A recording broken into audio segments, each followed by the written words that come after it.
ERi-TV news broadcast crew and I, Delit Sahaya, are now ready for your daily news briefing at 10:30 local time. But first, let us catch up with the major headlines.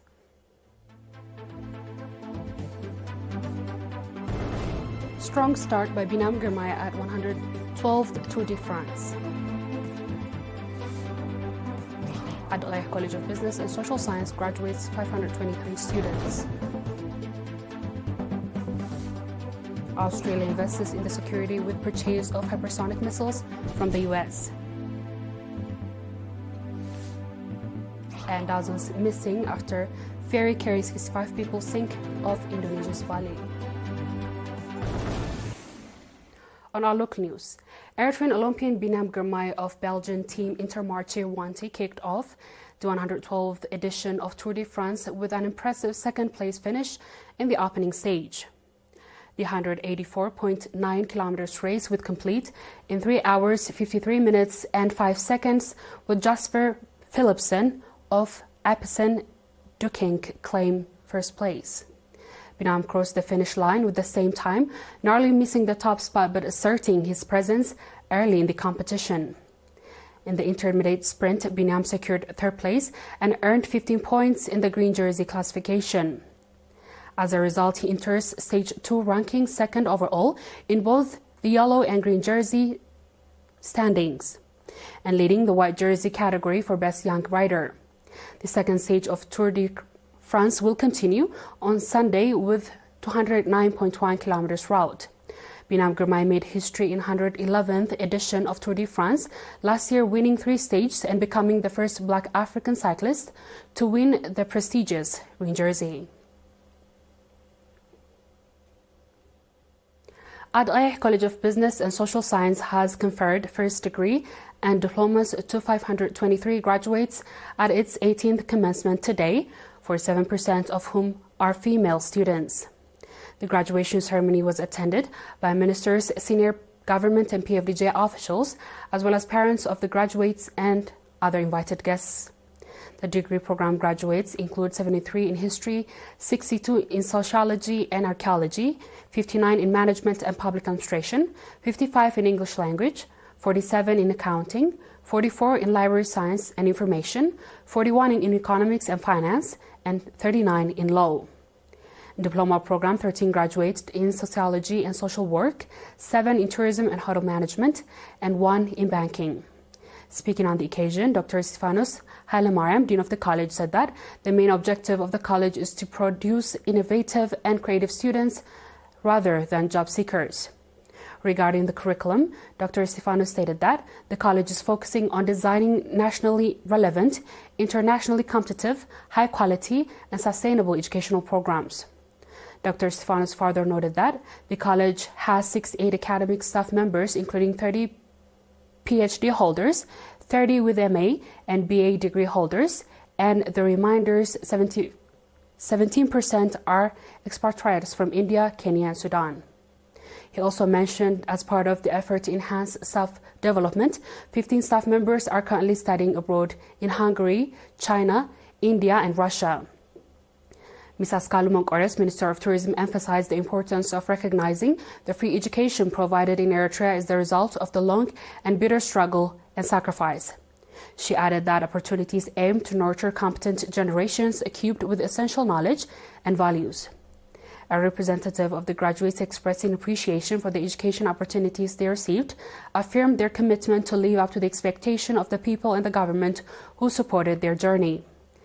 At the event, 38 outstanding students were awarded medals of recognition. ERi College of Business and Social Science has graduated over 12,000 students in postgraduate first degree, diploma, and certificate programs over the past 15 years. The Ministry of Agriculture organized a national conference on 3rd July in Asmara under the theme "Ensuring Food Safety is the Responsibility of All." The objective of the conference was to enhance the understanding of food safety among farmers and food processing enterprises. Speaking at the event, Mr. Tlaab Mskana, Director General of Regulatory Service at the Ministry of Agriculture, emphasized the critical link between food and life. He noted that ensuring safety and cleanness throughout the entire food production chain, from farming to consumer, is a collective responsibility. During the conference, briefings were delivered on several topics, including significance of animal fodder, the safe use of pesticides and animal medicines, food quality capacity, and its management, among other relevant issues. Participants held extensive discussion on the topics raised and adopted various recommendations, including preparation of reference materials based on the periodic seminars, increased attention to indigenous plants, and other action points. The workshop was attended by representatives of farmers from across the country, food processing enterprises, exemplary farmers, agricultural expertise, and invited guests. The viewers will be back with the international news shortly. Stay tuned.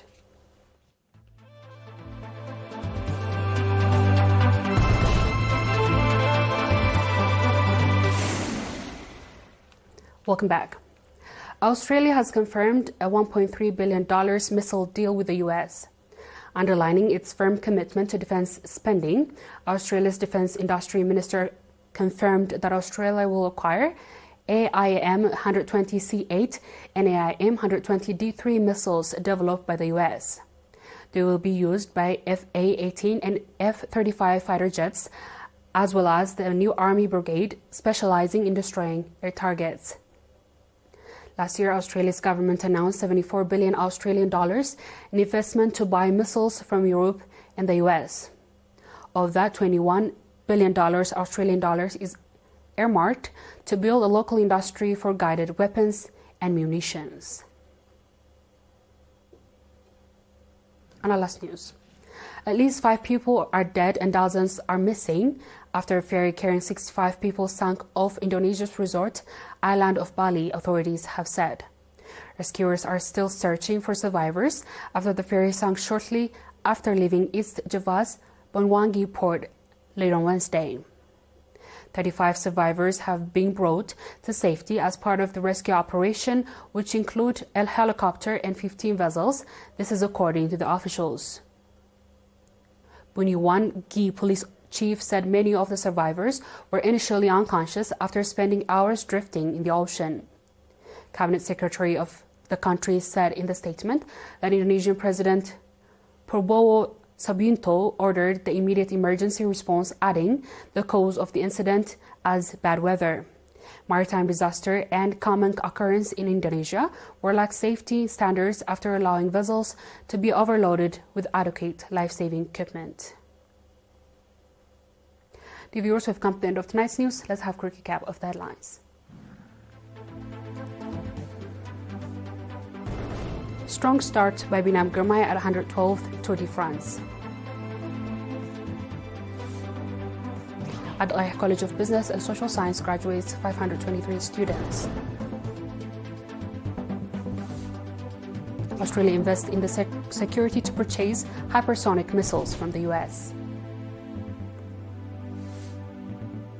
And dozens missing after a ferry carrying 65 people sank off Indonesia's Bali. That wraps up our stories for tonight. Thanks for watching and have a good night.